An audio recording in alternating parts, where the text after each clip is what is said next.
Gold trusted gold buyers. మీరు తాకట్టు పెట్టిన బంగారాన్ని విడిపించి ఈ రోజు ఉన్న మార్కెట్ ధరకు కొనబడను. డయాబెటీస్ ఇది చిన్న పెద్ద అని తేడా లేకుండా అందరినీ వేధిస్తున్న ప్రధాన సమస్య. అయితే ప్రజెంట్ ఉన్న జనరేషన్లో ఆహారపు అలవాట్లు కానివ్వండి, మరి ఏదైనా అవ్వచ్చు. అసలు ఈ షుగర్ వ్యాధి ఎందుకు వస్తుంది, ఒకవేళ షుగర్ వ్యాధి వస్తే ఎలాంటి జాగ్రత్తలు తీసుకోవాలి, మన ఆహారపు అలవాట్లు ఎలా ఉండాలి అనే విషయాలు అయితే మనతో మాట్లాడడానికి డాక్టర్ శైలేష్ శ్రీనివాస్ గారు అయితే మనతో ఉన్నారు. ఆయనతో మాట్లాడతాం. సార్ నమస్తే సార్. ప్రజెంట్ జనరేషన్లో అయితే చిన్నపిల్లల దగ్గర నుంచి పెద్దవాళ్ళ వరకు ఏజ్తో సంబంధించిన అందరూ కూడా ఈ యొక్క డయాబెటీస్తో బాధపడుతున్నారు. అంటే పని ఒత్తిడి కావచ్చు, లేదంటే ఇంకేదైనా అవసరం వైట్ ఫుడ్స్ లాంటివి ఏమైనా అవ్వచ్చు. అసలు ఎలాంటి ఫుడ్స్ తీసుకుంటే బాగుంటుంది, అంటే ఎలాంటి జాగ్రత్తలు తీసుకుంటే షుగర్ వ్యాధిని మనం అంతం చేయొచ్చు అంటారు? First of all I dream ప్రేక్షకులకు నమస్కారం. షుగర్ వ్యాధి కాదు, డిజార్డర్. దీన్ని మొట్టమొదటిగా ప్రతి ఒక్కరు గమనించాలి. వ్యాధి అని అనుకోకండి ఎవరు కూడా. అయితే కరోనా తర్వాత భారతదేశంలో విస్తృతంగా ఈ యొక్క షుగర్కి సంబంధించినటువంటి డిజార్డర్ డయాబెటీస్ పేషెంట్స్ చాలా విపరీతంగా పెరిగారు. దీనికి కారణం కరోనాలో మనం విపరీతమైనటువంటి ఒత్తిడికి గురవడం కానీ, అలాగే మందులు విపరీతంగా వాడడం వల్ల కానీ, కరోనా బారిన పడడం వల్ల కానీ, స్టెరాయిడ్స్ లాంటి మందులు వాడడం వల్ల కానీ, విపరీతంగా ఒత్తిడికి గురవడం వల్ల, లేకపోతే పని ఒత్తిడి, నిద్రలేమి లాంటి కారణాలు, ఊబకాయం, సరైనటువంటి జీవన శైలి అంటే ఆహారపు అలవాట్లు సరిగ్గా లేకపోవడం వల్ల ఈ డిజార్డర్ అనేది, ఈ డయాబెటీస్ అనేది వస్తుంది. ఈ డయాబెటీస్ని నిరోధించడానికి మందులు ఒకటే మార్గం కాదు. మన జీవన విధానం మార్చుకోగలిగితే, సరైనటువంటి ఆహారపు అలవాట్లు, క్వాలిటీ స్లీప్, వ్యాయామం చేయడం, ఏదైతే కార్బోహైడ్రేట్స్ ఉన్నటువంటి ఆహారాన్ని తగ్గించుకొని మంచి ఆహారాన్ని, ప్రోటీన్ డైట్ని, ఫైబర్ డైట్ని మనం తీసుకోవడం వల్ల ఈ డయాబెటీస్ డిజార్డర్ని తగ్గించవచ్చు అనేది నా యొక్క మనవి. ముఖ్యంగా డయాబెటీస్ ఉందా లేదా అనేది పక్కన పెడితే, మొట్టమొదటిగా ఆహారపు అలవాట్లు, లైఫ్ స్టైల్ని ఖచ్చితంగా ప్రతి ఒక్కరు కూడా క్వాలిటీగా మార్చుకోవాలి. నేటి దినాల్లో సాఫ్ట్వేర్ ఉద్యోగాలు కానీ, ఎండలోకి వెళ్లకుండా ఇంటి లోపలే ఎయిర్ కండిషన్లో పనిచేయడం వల్ల కూడా శరీరానికి సరైనటువంటి వ్యాయామం లేకపోవడం వల్ల, బ్రెయిన్ విపరీతమైనటువంటి ఒత్తిడికి గురవడం వల్ల, హార్మోనల్ ఇన్బ్యాలెన్స్ వల్ల మెటబాలిజం సిండ్రోమ్ లాంటి వచ్చి ఈ యొక్క డయాబెటీస్, ఊబకాయం లాంటివి వాటి వలన డయాబెటీస్ వస్తూ ఉంది. అయితే మీ అందరికీ చెప్పేది ఒకటే, కరోనాలో చాలా మందికి చెప్పాం ఎటువంటి ఆహార సూత్రాలు తీసుకుంటే మంచిది అని. ముఖ్యంగా తీసుకోవలసినటువంటి ఆహార సూత్రాలు ఏంటంటే, 4 వైట్స్ని విషపూరితమైనటువంటి వైట్ పాయిజన్ అని అంటారనమాట. అందులో polished rice, white sugar, white salt, అలాగే ఈ మైదా లాంటి వాటిని మనం కొద్దిగా పక్కన పెట్టగలిగితే, ఇదివరకు తిన్నదానికంటే తగ్గించేయగలిగితే మంచిది. 1. 2, అన్నాన్ని ఇదివరకు 3 పూట్ల 4 పూట్ల తిన్నవారు మధ్యాహ్నం 1 పూటకి తీసుకురావడం మంచిది. 3, ప్రతి ఒక్కరు కూడా అన్నాన్ని తినకపోతే ఇడ్లీ తినొచ్చా అని మాట్లాడుతున్నారు. ఇడ్లీ ఏంటి, అన్నం ఏంటి, 2 ఒకటే కదా. పిండి పదార్థాలను, కార్బోహైడ్రేట్స్ని మనం వీలైనంత వరకు తగ్గించాలి. మార్కెట్లో దొరికే అన్ని కూరగాయలను కూడా తినొచ్చండి. ఈవెన్ చిలకడ దుంపల గురించి ఒక టాపిక్ వచ్చింది ఇంతకుముందు, చిలకడ దుంపలు తినకూడదా అని. ఈజీగా నెలలో 4 సార్లు చిలకడ దుంపలు తిన్నా పర్వాలేదు, ఉడకబెట్టుకొని చక్కగా తినండి. అది కూడా ఏదైనా ఒకవేళ కార్బోహైడ్రేట్స్, పిండి పదార్థం తినాల్సి వస్తే పగలు మాత్రమే తినండి, రాత్రులు తినొద్దు అనేది నా యొక్క మనవి.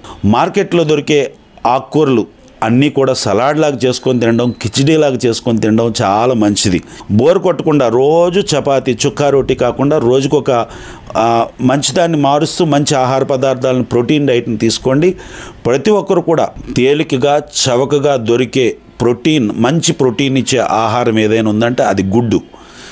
ప్రతిరోజు కూడా ప్రతి ఒక్కరు కూడా పొద్దున్న విధిగా మంచినీళ్ళు ఒక 1/2 లీటర్ తాగిన తర్వాత, వ్యాయామం చేసిన తర్వాత 2 గుడ్లను ప్రతి ఒక్కరు తినండి. అదే బ్రేక్ఫాస్ట్ కింద సరిపెట్టుకొని మధ్యాహ్నం వరకు దాన్ని బ్యాలెన్స్ చేసుకోగలిగితే డయాబెటీస్ మీరు మందులు వాడకుండానే దానంతట అది కింద తగ్గిపోతుంది. అంతేకాకుండా ఆకుకూరలు, కూరగాయలు, గ్రీన్ లీఫీ వెజిటేబుల్స్ని బాగా జ్యూసులు లాగా చేసుకొని, సూప్స్ లాగా చేసుకొని, జ్యూసెస్ లాగా చేసుకొని తాగొచ్చు. ప్రతి ఒక్కరికి తెలియచేసే మరొక మనం ఏంటంటే, ప్రతి ఒక్కరు కూడా ప్రతిరోజు వ్యాయామం అయిన తర్వాత అవకాశం ఉన్నటువంటి ప్రతి ఒక్కరూ, ఫ్యామిలీలో 4 ఉన్నారనుకోండి, ఒక 4 గ్లాసులు జ్యూస్ వచ్చేటట్టుగా, ఒక బూడిద గుమ్మడికాయ ఒక ముక్క, ఆనపకాయ, అలాగే క్యారెట్, బీట్రూట్, లాంటివి జ్యూస్ లాగా చేసుకొని 4 గ్లాసులు ఇంట్లో వారు నలుగురు తాగగలిగితే డయాబెటీస్ మందులు వాడకుండానే తగ్గిపోతుంది. అలాగే మీ దైనందినటువంటి జీవితంలో ఖచ్చితంగా క్వాలిటీ స్లీప్ మాత్రం, నిద్ర మాత్రం కంపల్సరీ. ఒక మాట మీ అందరికీ తెలియజేస్తూ ఉన్నాను, డయాబెటీస్ ఉన్నవారు ప్రతి ఒక్కరు గమనించండి. మీరు ఆ రోజు రాత్రి నిద్రపోకుండా షుగర్ చెక్ చేయండి, అది 100 మీదకి వెళ్ళిపోద్ది. సరైన నిద్రపోండి, మీరు ఏ ట్యాబ్లెట్ వాడకుండానే డయాబెటీస్ కిందకు వస్తుంది.